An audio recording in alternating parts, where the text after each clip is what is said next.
Chapter 1. Lost in the Australian Bush. The aeroplane crashed in the middle of nowhere. There were no roads, no houses, and no people. There was only bush and rocks as far as the eyes could see. Only 2 children survived the crash. The aeroplane was on fire. The girl pulled her small brother away from it. "Run, Pete!" she shouted. "Quick!" They ran through the bush as fast as they could. Then they started to climb up through some rocks. Near the top, they stopped and looked down. From the rocks, they watched the fire. "Where are we?" asked Peter. The girl didn't answer. She didn't know. They were lost in the Australian desert, but she couldn't tell Peter that. 2,500 kilometers away in the big city of Adelaide, Uncle Keith was at the airport. He looked at his watch. Keith's brother worked in America. He lived in Charleston, South Carolina, with his wife and 2 children. This was the children's first visit to Australia. But their airplane was late. It was very late. Uncle Keith waited and waited. He talked to other families. They asked about the plane, but nobody at the airport could tell them anything. Then people began to talk about an accident, about a plane crash. There were no survivors. Now it was dark, and the children were alone. They were cold, so they climbed down between some rocks. They could see nothing. They could hear nothing. They were lost, and they were afraid. "It's all right, Peter," said Mary. His sister's arms were round him. That felt better. When a boy is only 8, a big sister of 13 can be wonderful. They talked quietly, perhaps because there was no other noise, or perhaps because they were afraid. "Mary," Peter said, "I'm hungry. Have you got any chocolate?" Mary found the chocolate. She broke it in 2 and gave half to him. They sat very quietly in the black night. Then Peter started to move again. "My leg hurts," he said. Mary looked at it. "It's all right," she said. "It'll be better in the morning." Peter was quiet again. He fell asleep with Mary's arms round him, but Mary couldn't sleep. She watched her young brother. She was sister and mother to him now.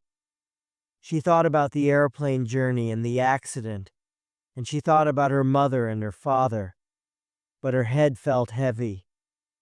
Then she was asleep too. In the dark, the animals in the bush began to move. A wombat walked round the children. He pushed them with his nose, but he wasn't dangerous. He was interested in these strange new desert animals, but he didn't want to eat them. He only ate plants. Birds and insects started to fly around in the sky. A big marsupial tiger cat came near and looked at the children. She looked for a minute or 2, but these strange animals were very big. Her young babies couldn't eat them, so she walked quietly away. In the east, the sky was gray. It was the beginning of another day. Then the sun came up. It brought new colors to the bush, greens and whites and reds and yellows. Many people think that the desert is one boring color. They think there are no plants. But here in the Australian desert, there were beautiful plants in many different colors. The children slept through the wonderful early morning. A large gray bird, a kookaburra, sat in a tree above the children. He wanted food, a small animal, or some insects. But on the rocks below him, he could see only 2 very large animals. They were different from the other desert animals. He wanted to tell every animal and bird in the desert about them. He opened his mouth and made a loud noise. It wasn't a song, because the kookaburra doesn't sing. The girl opened her eyes and looked up. She was afraid, but then she saw the bird. So it was only a bird. She laughed and looked at Peter. Good. He was asleep. He couldn't hear the bird. Peter looked small and thin and very, very young. She loved him very much. When he wakes up, he'll be hungry. What can I give him? She thought. There was more chocolate, but there wasn't very much. And that was all. She got up and looked round. Down below her, she could see a small river, so water wasn't a problem. But how could they find food? What could they eat? People died without food. She looked at the kookaburra. He made another loud noise. Not me, he said. Then he flew away, up into the sky. There were other birds, big white cockatoos in the trees, and smaller birds near the river, on the rocks and in the water. They played happily. Mary felt hot, and her dress was dirty. She wanted to go down there and swim with them. She looked round her. Peter was asleep. There were no other people there in the bush with them. Nobody could see her. She undressed and went down to the river. The green water was wonderful and clean. She laughed and played. She swam under the water so the birds could see only her long hair. She was happy again. It was now warm and sunny and light.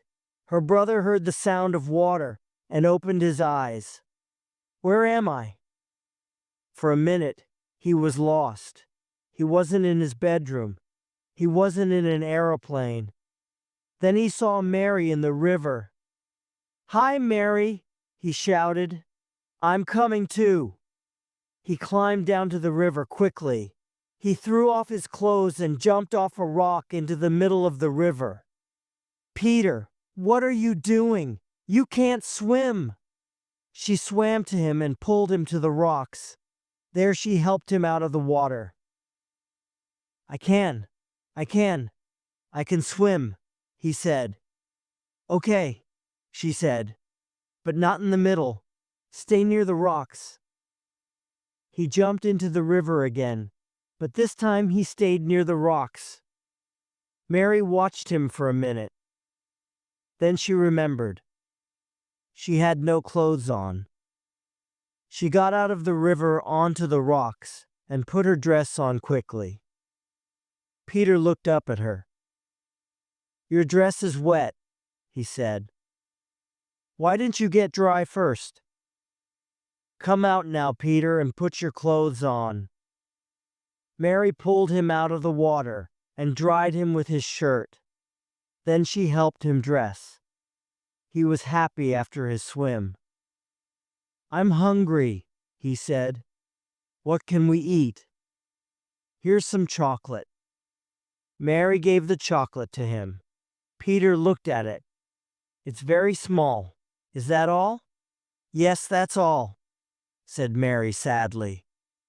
Peter ate the chocolate quickly, and then he ran away from her.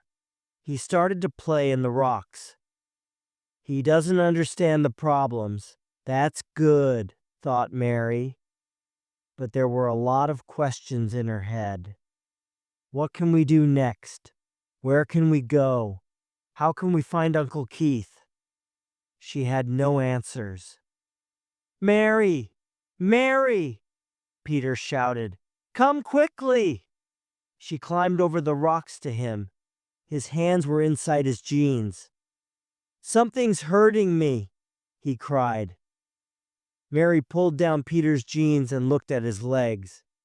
There were a lot of insects all over them, and there were more insects on the ground. His legs were very red. It's all right, she said. They're only ants. My legs really hurt, he cried. She pushed him away from the insects. Okay, Peter, now sit down. She pulled off his trousers and hit the ants on his legs. Ow! He cried loudly, but the insects went away quickly. There aren't any ants now, Pete. It's all right. Peter looked at his legs. They were very red, and they hurt. He started to cry. Mary put her arms round him, and he felt better. He stopped crying for a minute, but then he started again. What is it, Pete? I don't like this place, Mary. I want to go home. We can't go home, Pete. Home is in America.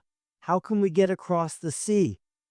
Then let's go to Uncle Keith's in Adelaide. Mary looked at him. So you remember, she said. All right, I'll take you to Uncle Keith. He stopped crying. When? Now? Yes, she said. Now. We'll walk to Adelaide now. Mary was only 13, but she was clever. Adelaide was in the south of Australia. It was early morning and the sun was on her left. The sun was in the east in the morning, so south was in front of them.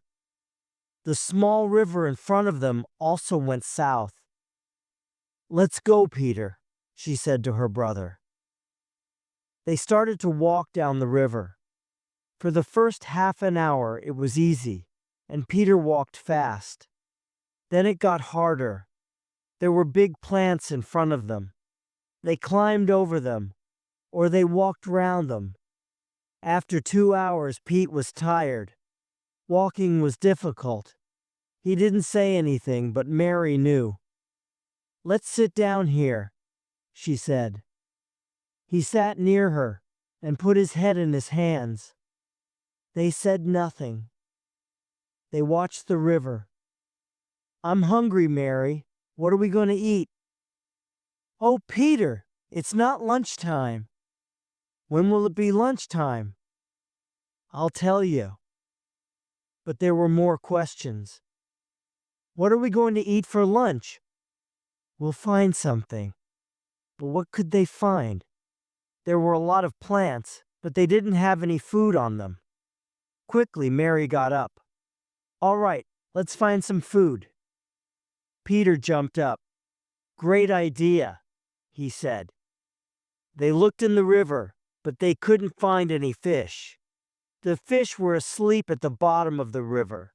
They looked in the trees for birds, but birds in the Australian desert sleep in the day. They looked in the bush for animals, but the animals were asleep in the rocks. They didn't find any food. I don't like this game, said Peter. I want to go home. They walked and walked. They were hungry and tired. Then the bush was more open, and they could see better. There was high ground in front of them. Mary. Yes, Pete? Look up there. Let's climb to the top. Perhaps we'll see the sea. That's a good idea. They started to climb. They climbed for 4.5 hours, and then they arrived at the top. The desert to the south in front of them was beautiful. The light of the evening sun was wonderful. And there, far away, they could see water. It shone in the evening sun. The boy danced happily. Look, Mary! Look! The sea! The sea! It isn't far! Look! Don't look, Pete, she said quietly. She put her arms round the little boy. I'm very, very sorry. It wasn't water. Mary knew that. It was the great Australian desert. Hundreds of kilometers of it. We can't walk to the sea today, Pete. Let's find a place for the night, said Mary sadly. She got up and pulled Peter to his feet. We'll walk to the sea tomorrow. Tomorrow we won't be hungry. Chapter 2. A Meeting with a Bush Boy. The next morning, Mary woke up first. She looked up at the birds in the sky. Then Peter woke up too. Mary, let's go. Let's walk to the sea. First we have to look for food, said Mary. We have to take some food with us on our journey." "Good idea," said Peter. "I'm very hungry." They looked and looked for food. For a long time they found nothing. Then Peter shouted, "Look, Mary! Fruit!" There was a tree with round balls of fruit on it. Some of the balls were green and some were red. Mary thought carefully for a minute. You could get ill from some fruits, but they had to eat. She ran to the tree. She ate a green fruit and it was good. Then she ate a red fruit. It was better. "Try these, Peter. They're nicer." The children ate and ate. "That's good," said Peter. "I'm not thirsty now. We don't have to carry water. We can take some of these with us." Mary pulled her skirt up in front of her. She took some fruit and put it there. Peter began to find more fruit too. He went from tree to tree. "Mary, somebody's here," he called back to her. "Don't be stupid, Peter." "I'm not stupid. Somebody's watching us." Mary turned round. Her mouth fell open, and she put her hand up to her face. There was a boy very near them, only a meter away. He was black, and he was naked. Mary started to run away, but then she looked again. The boy was young and friendly. He smiled, so perhaps he wasn't dangerous. At home in South Carolina, there were black Africans. But this boy was browner, and his hair was different. He had big blue-black eyes, and he had a baby wallaby in one hand. Peter and Mary looked at the boy for a long time, and he looked at them. Nobody spoke, and nobody moved. They waited and waited. They were from different worlds. Peter and Mary came from a big city. There, people looked after them. The bush boy lived in the desert. It was his home, and he understood it. The bush boy put the wallaby on the ground. It was dead. He smiled. "Wormingalav, where do you come from?" Mary looked at Peter, and Peter looked at Mary. They didn't understand. The bush boy tried again. "Warumwavi, where are you going?" "We don't understand you, boy," said Peter, "but we're lost. Show us the way to Adelaide. Uncle Keith lives there. Which way do we go?" The black boy smiled again, and Peter smiled back. The boy went to Peter and felt his face. Then he put his hand on Peter's hair. Then he felt his clothes, the shirt and the jeans. "Those are trousers, boy. Why haven't you got any? You're naked. It's not right. Aren't there any shops here?" But the bush boy was too busy. He didn't listen. He looked at Peter's shoes. Then he turned to Mary. Mary wasn't very happy. At home in Charleston, South Carolina, no black person came near white people. But a lot of people in Charleston had strange ideas. And this boy didn't look dangerous. So it was okay. She didn't move. The bush boy felt her face, and her arms too. And he felt her clothes. Then he looked at her carefully for a long time. Mary waited. He'll finish, and then he'll go away, she thought. Peter waited too. First he waited quietly and watched the bush boy. Then he began to kick the ground with his feet. Suddenly, his face changed color. It went very red. He put his hand to his nose. He shut his mouth, and he made a strange noise. Mary turned round. "Peter, what are you doing?" asked Mary. Peter put his face in his hands, but nothing could stop him now.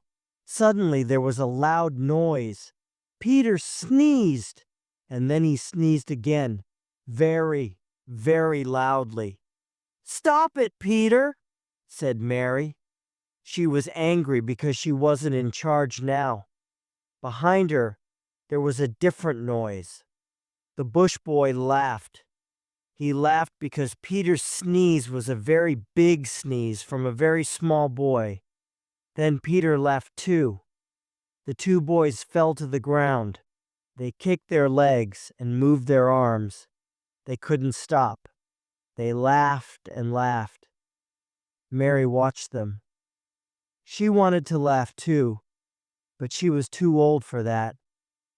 So she went to Peter. "Stop that now, Peter." Peter sat up and looked at her. The bush boy looked at her too. Slowly he got up and walked back to his wallaby. He took it and walked quietly away. He went down the hill. Then he went behind some trees and they couldn't see him. "Mary!" Peter cried. "What did you do? Look, he's going." Mary was quiet. She was afraid of the bush boy because he was naked, and she didn't want help from him. It was wrong. At home in South Carolina, you didn't ask a black boy for help. But he was the only person there, and perhaps he could help them. Peter was younger, and life was easier for him. He liked the bush boy, and they had to have help. He jumped up and down. "Mary, let's go after him. Let's find him." He ran quickly through the bush. "Peter, wait!" Mary called after him, but Peter didn't stop. "Hey, boy!" he shouted. "We're coming too! Wait for us! Wait for us!" The bush boy turned and waited. "Hey, don't leave us," said Peter. "We want food and drink. And Adelaide. Where's Adelaide?" The black boy didn't understand, but he laughed. Peter tried again. "Look, boy, we're lost. We want water. Do you understand water? Water. Water." He made a cup with his hands and took them up to his mouth. The bush boy understood now. He didn't laugh this time. In the bush, people were often thirsty. He made a cup with his hands too. "Arkulula," he said. "That's it, boy. You understand? Arkulula. We want Arkulula. And food too." He put his hand to his face and moved his mouth. "Yimara," said the bush boy. "Yes, that's right. We want Yimara and Arkulula. But where can we find them?" The black boy turned and walked into the bush. Then he stopped and looked back. "Kurura," he said. "Let's go," the boy called out to Mary. "Kurura, that means follow me." And he ran after the bush boy. Chapter 3. Life in the Bush. The bush boy walked for about an hour, and the children followed. Then they came to some very tall trees. After the strong sun in the open bush, it was quite dark. Mary and Peter couldn't see very well, and they fell again and again. But it was quiet, and nothing moved. And it wasn't as hot as the desert. The bush boy walked quickly. Hour after hour the bush boy walked, and Mary and Peter followed. The bush boy never got tired, but Peter did. "Wait for me, Mary. You're walking too fast." Mary stopped. "All right, Pete," she said to her little brother. "It'll be all right. We'll wait for you." "My legs hurt." "Here, Pete. Take my hand." She was happy, because now she was his big sister again. Peter pulled on her hand. "I'm thirsty. I'm hungry." "Me too, Pete." Her mouth was hot and dry. "But we can't stop now."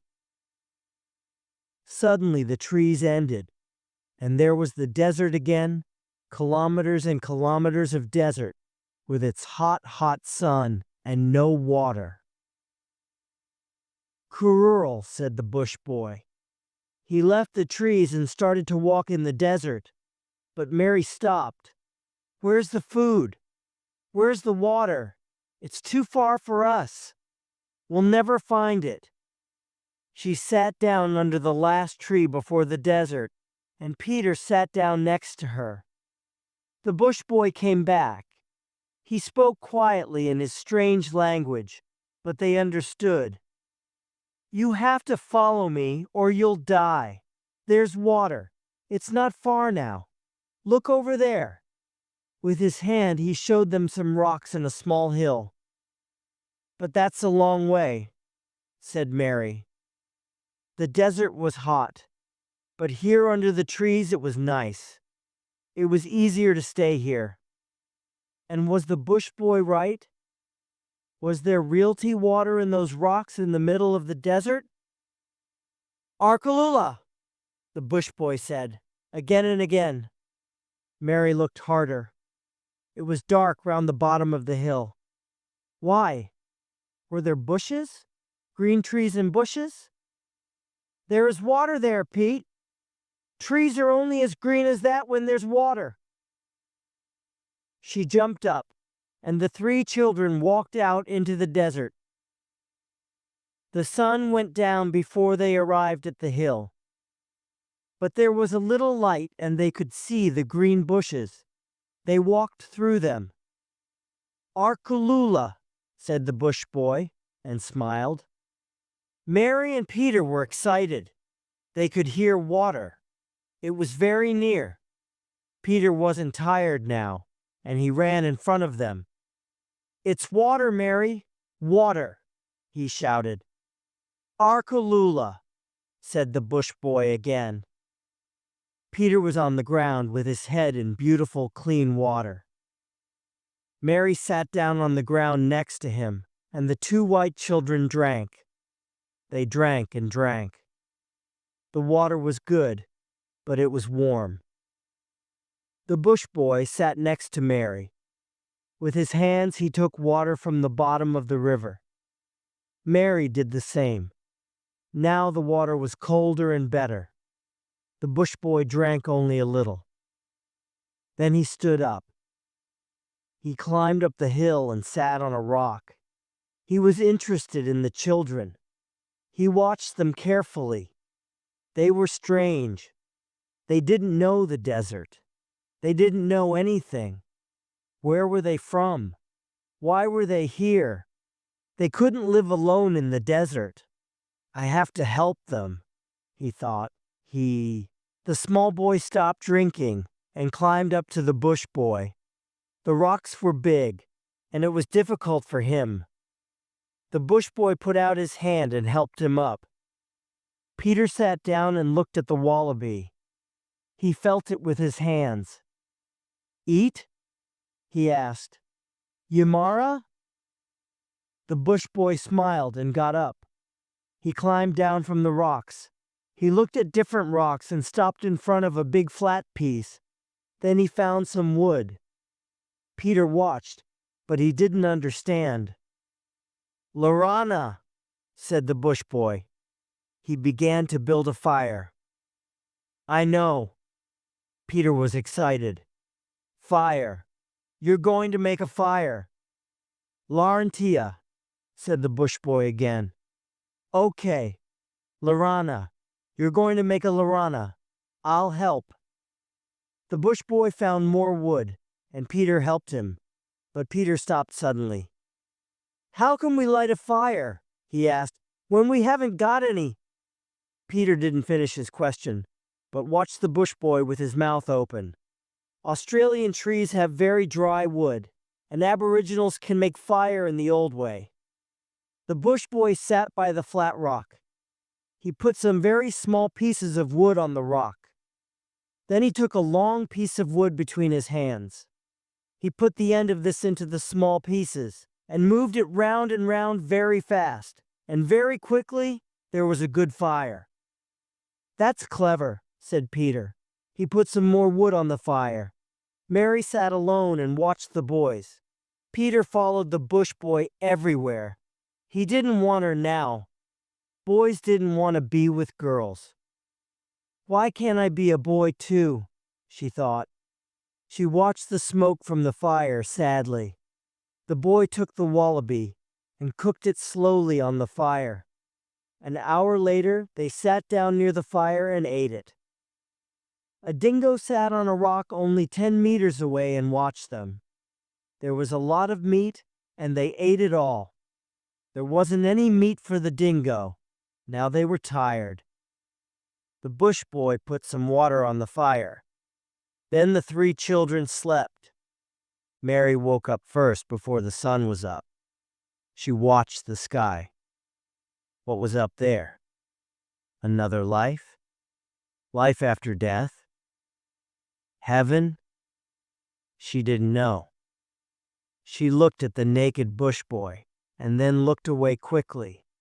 Why am I not a boy too? She thought. Life is easy for boys. She thought about life in the bush with the black boy. He knew the desert, and he could survive. That was good. Then Peter woke up.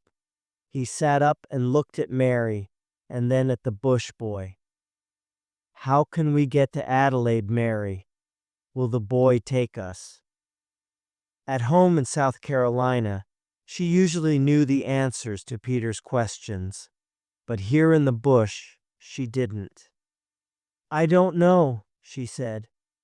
Perhaps he doesn't know Adelaide, and how can we ask him? We don't speak his language. There were other questions about the boy in Mary's head too. Why was he alone in the desert? Where was his family? What was best for her and Peter? She didn't have any answers. Let's wait and see, she said to Peter. I'm not in charge now, she thought, and then she felt better. She closed her eyes and fell asleep again. She woke up after about 2 hours. Half asleep, she could hear the boys. What are you laughing at, Peter? She called. But Peter couldn't hear her, so he didn't answer. He shouted and played with the bush boy in the water. Mary sat up and saw the 2 boys. Peter looked back. Mary, he shouted, come here and play with us. Later, she shouted back, when it's warmer. Peter ran after the bush boy. They ran round some rocks. Then the bush boy stopped suddenly. Where were I? He said, excited. On the ground, there was a brown ball. It was the top of a plant. Peter felt the brown ball with his hand. Yamara? He asked. The bush boy smiled. Yes, it was food. He pulled the strange plant out of the ground. The bottom of the plant under the ground was green, and there was also a pretty flower. The bush boy was happy.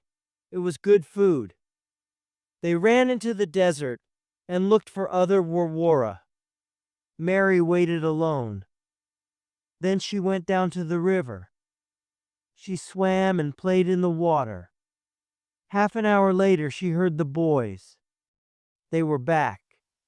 She got out of the water quickly and put on her dress. The boys had 20 or 30 war-worn in their arms. But now, Peter was naked too. Pete, where are your clothes? Oh, Mary, stop being big sister. Do this, do that. Peter, she said, come here. She had her brother's trousers in her hands. Oh, Mary, it's too hot. I don't want any clothes. Put them on, she said. Peter wasn't happy, but he went to Mary. He looked at her. Okay, he said. I'll wear the trousers, but not the shirt. Later they found wood and made a fire. The bush boy taught Peter to move the big piece of wood fast on the small pieces. Peter tried very hard. It took a long time, but in the end, the fire was red. It's easy, Peter shouted happily. They cooked the war-worn and they were very good. Mary watched the black boy. He was clean and strong. That was good. But why was he naked? Where were his clothes? She didn't understand. Everything was different in her world in South Carolina. After the food, they felt good. Peter put his hands on his stomach. It was very big now, and he started to laugh. The bush boy laughed and put his hands on his stomach too. Then he stood up and started to do an Aboriginal dance.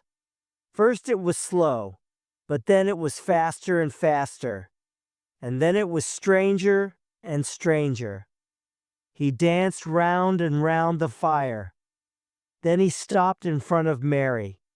He looked at her, and she looked at him.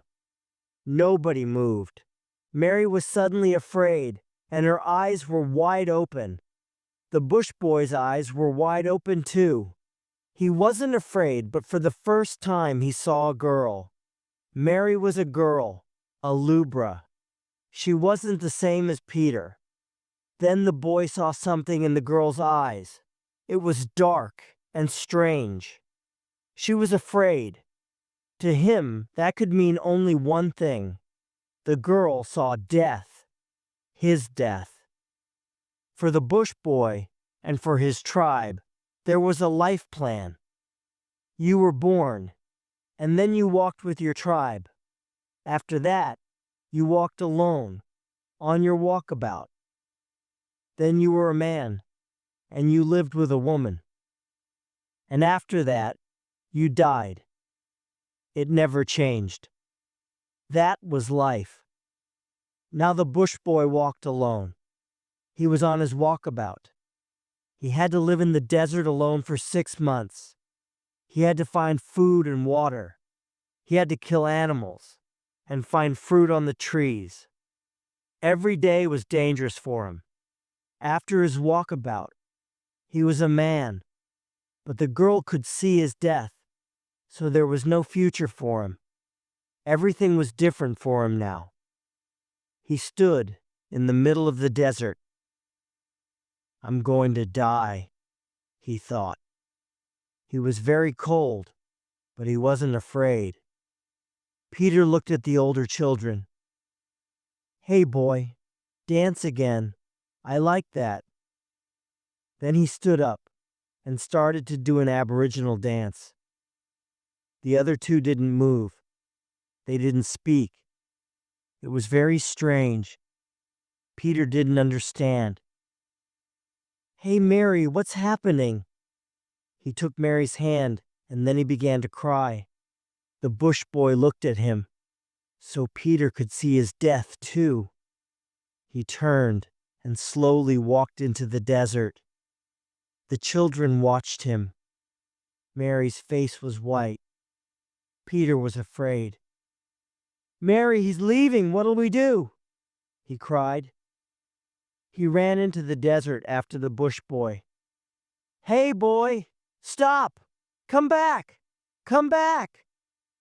The bush boy didn't hear or didn't listen, but Peter ran after him. Don't go! He shouted again. The bush boy stopped and put his hands on Peter's head. He pushed him away and started to walk again. But Peter followed him. Don't go, he said again and again. The bush boy stopped. He turned around and looked at Peter.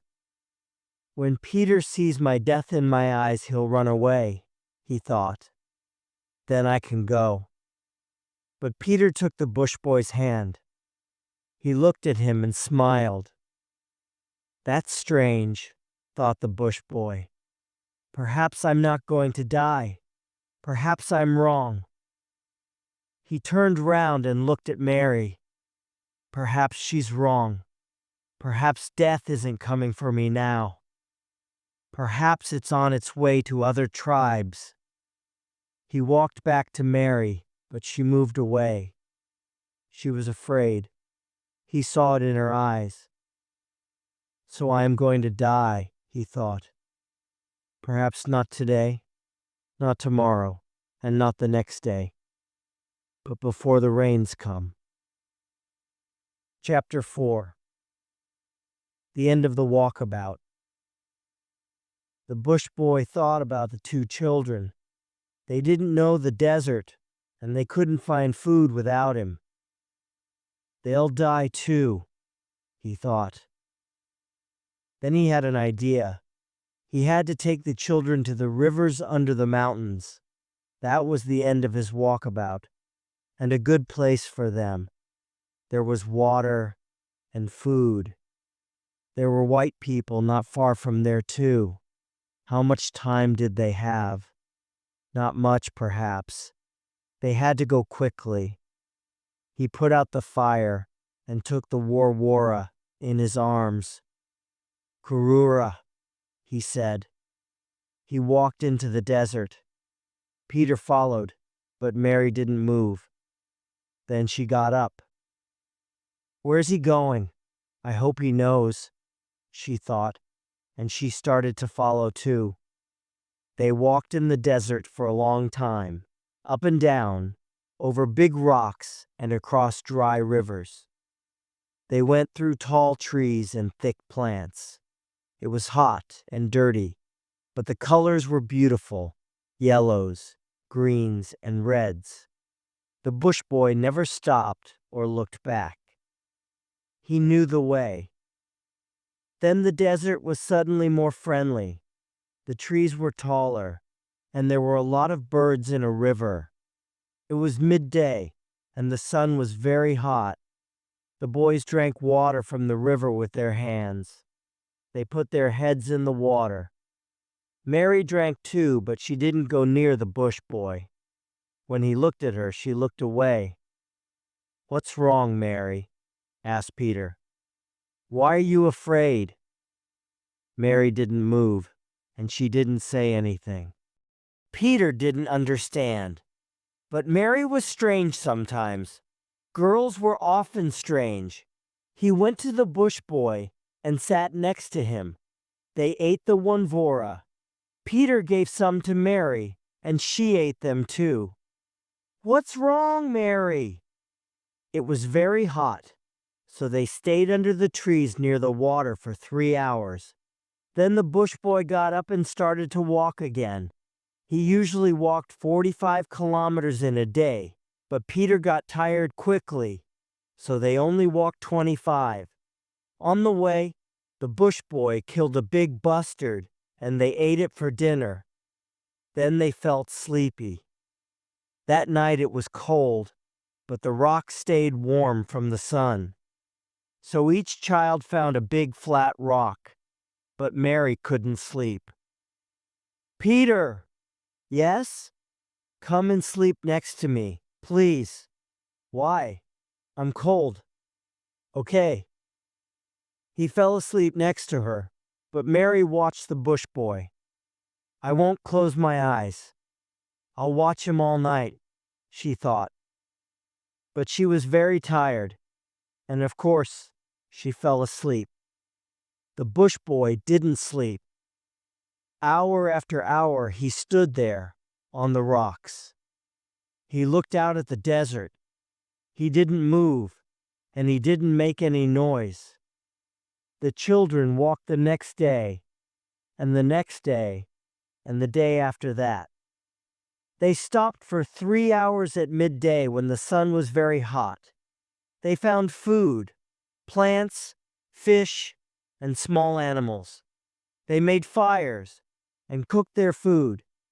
They swam in rivers, and they slept on rocks or under trees. Peter talked to the bush boy. He learnt more of the bush boy's language. He showed him a rock. What do you call this? He asked. Garsha, answered the bush boy. Garsha, Garsha, repeated Peter. On the 4th day, it was very dry, and they didn't find any water. Peter walked slowly. He didn't feel very well. Then he sneezed. The bush boy began to laugh again. He remembered Peter's first sneeze. Peter sneezed again. "You've got a cold, Peter," said Mary. "I know," said Peter through his nose. He sneezed again. He sneezed all day, and his nose was red.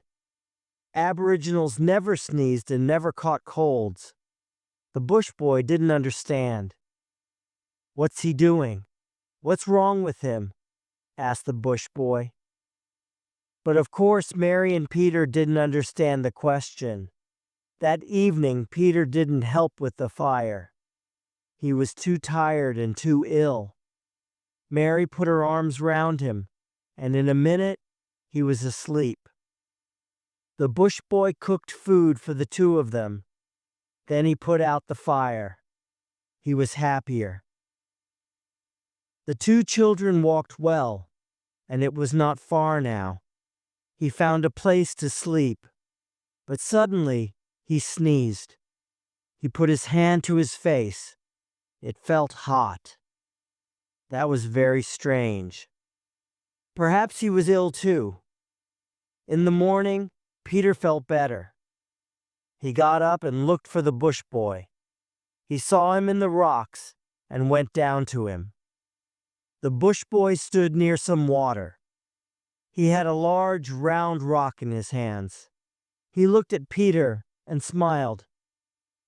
"Yarawav," he said, excited. Peter looked. There were a lot of fish in the water. "Is that Yarawav?" he asked. There were thousands of little fish. They swam very fast. "Yarawa," said the bush boy again. "But how can you catch them?" asked Peter. The bush boy smiled again. He threw his rock into the water as hard as he could. The rock hit the water with a loud noise. The water came up round the two boys, and over them too. But on the top of the water, Peter saw the fish. Now, they didn't move. "Are they dead?" he asked. But of course they weren't. The bush boy jumped into the water. He took a lot of the fish and threw them onto the dry rocks. Then he climbed out of the water. He hit the fish on the head with a rock. He gave some fish to Peter, and he carried the other fish. They took them to Mary and cooked them for breakfast. They couldn't eat them all, so they carried some for their dinner later. That evening, they sat round the fire and ate yarawa. Then the bush boy suddenly got up and started to dance. He danced round the fire. He danced very fast. Then suddenly, in the middle of his dance, he sneezed. He sneezed again and again. He felt weak and ill, so he sat down. He put his hand to his face, and it was hot and wet. But he also felt very cold, and now he was afraid. "This is the end," he thought. "I'm going to die now." Peter and Mary watched the bush boy. "What's he doing?" asked Peter. "I don't know," said Mary. "It's very strange. Perhaps he caught your cold." Later, when it was dark, Peter and Mary slept. But the bush boy stood on the rocks and looked out at the desert again for a long time. The fire was warm, and he tried to sleep near it, but he sneezed often, and he was very cold. He couldn't get warm. In the morning he didn't make a fire, and there wasn't any breakfast. "Mary, is he ill?" asked Peter. "No, he's not ill," answered Mary. But she didn't really know. Peter went to the bush boy. "Hey boy, are you okay? Let's go. Adelaide, remember? We have to go to Adelaide." The bush boy stood up slowly. Yes, Peter was right. They had to leave. They walked all morning. Nobody said a word. They stopped for lunch, and the bush boy found some eggs. 14 big birds' eggs. The children cooked and ate them. The bush boy didn't eat. Then they were thirsty, but there wasn't any water. The bush boy was tired and weak. He didn't move for a long time. Then he got up and started to walk again. The bush boy looked out at the desert for a long time. That night, Peter and Mary found wood for the fire. Next morning, Peter woke first. He walked down the rocks to the river and had a good swim. He climbed back to the others. "I'm going for a swim too," said Mary. "Can you start a fire, Pete?" "Yes, of course." Peter walked to some trees and began to find wood for the fire. Mary had a long swim. The bush boy woke up alone. He felt very weak. "I'm going to die," he thought. "But first I have to ask the children for help. It's very important. They're my friends, but they don't understand. So I have to teach them about death in my tribe." He heard Mary in the river below and walked down to her. She was in the water, and she was naked, without her strange clothes. He watched her long hair in the water. It was very beautiful. Suddenly Mary looked up and saw him. She was very afraid. She moved away, and she found a small rock. "I can throw this at him," she thought. "Go away!" she shouted. The bush boy didn't understand, and he came nearer. "Stay there! Don't come nearer!" He saw hate in her eyes. "She's not a friend," he thought. "I can't talk to her. She won't help me, and the boy won't understand. He's too young, so I'll have to die alone." Slowly he turned and walked a little way into the desert. He found a sad muggawood tree. "This is a good place," he thought. "I'll die here." And only the great red flowers of the muggawood tree cried for him. Muggawood tree. For Aboriginals, the muggawood is a sad tree because its flowers are always wet and red. They say that the tree is crying. Mary went back to Peter. She started to put out the fire. "Hey," said Peter, "don't do that. We're going to have breakfast." "There isn't any breakfast." "What do you mean?" "Listen, Peter." She spoke very quietly. "There isn't any food here. Let's go." "What's wrong with you, Mary? Why do you want to go now? The boy will get us some food." "Listen, Pete, please. Let's go. You and me. We'll be okay." Peter's mouth fell open. "We can't leave the boy. He doesn't want to come, Pete." "I know he doesn't. I asked him." "You didn't," said Peter. "You can't talk the boy's language." "I'm telling you," she said, "that he doesn't want to come. I know. In South Carolina, Peter was never difficult. But now, things were different." "I'm going to ask him," he said. He ran to the bush boy. "Pete, come back!" shouted Mary. But Pete didn't stop. Mary sat down sadly by the fire. After about 10 minutes, Peter came back. "Mary, the boy's ill, really ill. He's under a tree and he can't get up. Perhaps he's asleep." "No, no, he's not asleep. He's ill. Come and see." "No, no." Mary moved away from Peter. "No," she said quietly. "I'm not going near him." The day was long and difficult. Mary sat alone. "We have to leave now," she said again and again. But Peter didn't hear her. He stayed with the bush boy. He took water to him in his hands, but the bush boy didn't drink. There wasn't any food, and the bush boy got weaker and weaker. "He's really going to die," thought Peter sadly. "I'm going to lose my friend." He took the bush boy's hand. The bush boy said something. Peter couldn't hear, so he put his face near the bush boy's head. Arkalulavi. Peter ran and got some water in his hands. But the boy didn't want to drink. He put his hands on Peter's hands. Me? No, I don't want to drink, said Peter.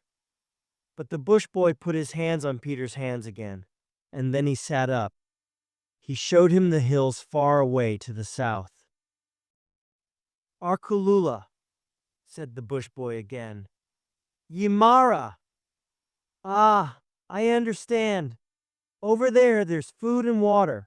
Arkulula and Yimara. That's great. Thanks. Peter took the boy's hand. Now you can sleep. But then Peter thought of something. He got up and walked to his sister. She looked up. How is he? I think he's really dying, said Peter. Oh no, number one. Mary put her hands over her face. Peter looked at her. Then he remembered his question. Do you think he'll go to heaven, Mary? I mean, he doesn't go to church, so perhaps he can't go to heaven. Is he really ill, Pete? Yes. Come quickly, come and see. Mary said nothing. She looked at Peter. Then she looked down at the rocks, and she looked at the hills far away. Then she said slowly, Okay, I'll come.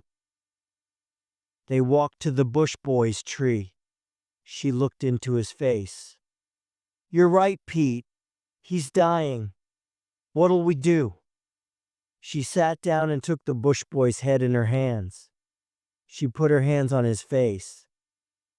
The bush boy opened his eyes and looked at her. Then he smiled. Mary suddenly understood a lot of things for the first time. I was very stupid, thought Mary. It was too late, but she knew now. There weren't two different worlds, his world and her world. There was one world for everybody. The bush boy died early in the morning. The desert was asleep. Nothing moved. Not the animals, not the plants, not Mary. She was asleep too, next to the bush boy, and her long hair fell over his face. Chapter 5. Out of the bush. Mary and Peter made a bed on the ground for the dead boy. They put wood and rocks over him. Pete put some of the red flowers from the muggawood tree on the top. When a person died in South Carolina, everybody went to church. There was no church here, but they stayed quietly with the dead boy for a short time. They sat near him, but they said nothing. Then Peter stood up. He was in charge now. Let's go, he said. Kururava.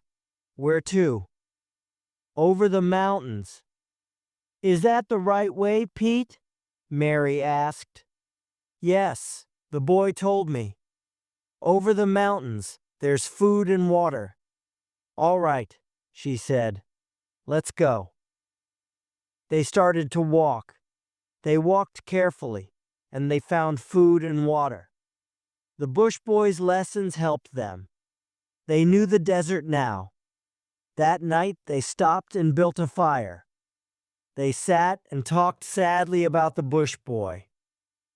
Do you think he's in heaven, Mary? Yes. Yes, he's up there. I think he's watching us. We all live in the same world, Pete. When we die, there's only one place for all of us. Pete smiled. He looked up at the sky for a long time. Next morning, the children left early. They were in the hills now. They climbed and climbed. When they were at the top of one hill, there was always another hill behind it. The journey was difficult, and they didn't find much food. When they found water, it was often very dirty. But the desert was their home now. They too could survive there. South Carolina was far, far away. "Is this the right way?" asked Mary again. "Yes, yes," said Peter. "The boy told me. Over the hills." But there were always more hills. That night, they slept in the rocks, but they had no food. Then the next day, after 3 hours, they came to the last hill. They were at the top. "Look, Mary, Yamara and Arkulula V," said Peter excitedly. The boy was right. At the bottom of the hill, everything was green. There was food and water below. Hand in hand, the children started to run down the mountain, to the rivers, the trees, and the green plants. The country was very beautiful. It was wonderful after their difficult life in the desert. There was food everywhere, and a lot of water. There were birds in the trees and fish in the rivers. The plants in the trees had fruit on them. The children were a little afraid of the big, tall, dark trees, but then they began to play in them. Peter climbed up a tree. "This is great!" he shouted to Mary, and then she climbed the tree too. They played all day, and they were friends again. On the third day, they saw a koala in a tree. It was a mother koala with her baby. Pete went up into the tree. He took the baby from the mother and gave it to Mary. "There now, play with that," said Peter. The mother koala started to make strange sounds. She wanted her baby. At the bottom of the hill, everything was green. "Oh, Peter, how could you do that? You bad boy." She tried to give the baby back to its mother, but it caught her dress. It pulled and pulled.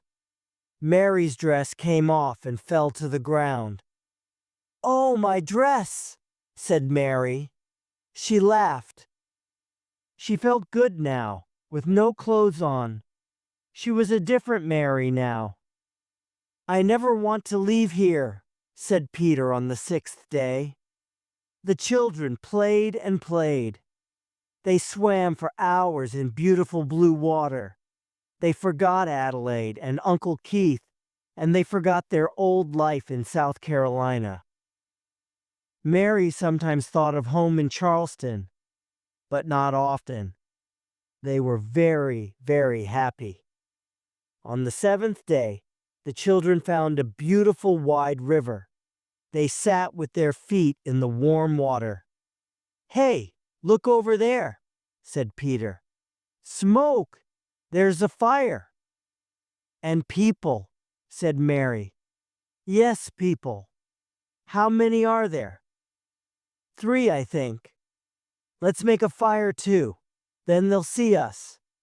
"Okay." They found wood and built a fire. The 3 people saw the smoke. They ran down to the water and started to swim across the river to Peter and Mary. "They're coming, Pete!" Mary was excited but also afraid. She didn't have any clothes now. She couldn't say hello without any clothes. Not to white people. "Do you think they're white, Pete?" Peter looked carefully. "No, I think they're black. They're the same as the boy," he said. She felt better. They stood near the river and watched. They saw a family of Aboriginals, a father, a mother, and a young girl. And on the father's head, there was a baby. The mother and daughter swam with food and other things on their heads. There was a dog with them, too. They came near and climbed out of the water. They were friendly, and they smiled at Peter and Mary. The woman gave Mary some food. Peter played with the dog. The black people talked and talked. Mary didn't understand very much, but they talked with their hands too, and she watched carefully. "Wait a minute," thought Mary. They're telling me something. Is that a house? Are those people? Yes. They're trying to help us. Pete, she said. They know we're lost. They're telling us about houses, about white people. They live over there. But where? Oh, where? Then the black man made a map on the ground. He showed her a mountain, a road, and a house. He showed her a place for the night. They could sleep there, and he showed her food and water. It was 2 days' journey. Mary looked at the map and laughed. What's funny? Asked Peter. She showed him the map. Look at this map. Why do we use language? She said. A little later, the family started to walk to the river. I think they want to go now, Pete, she said. Peter went to the black man and put out his hand. Goodbye, he said. The black man smiled and put out his hand too. Mary also said goodbye, and the family started to swim back across the river. Mary and Peter sat near the river and watched them. Then Peter stood up. He was ready for the journey home. Are you coming, Mary? He asked. Mary looked round her. Oh, Pete! I'll always remember this. What's wrong now, Mary? Mary started to cry. It's really, really beautiful here. I know, said Peter. I'll always remember this. He looked round at everything too. Then he turned to Mary. But we have to go, Mary. Let's go home. Karura.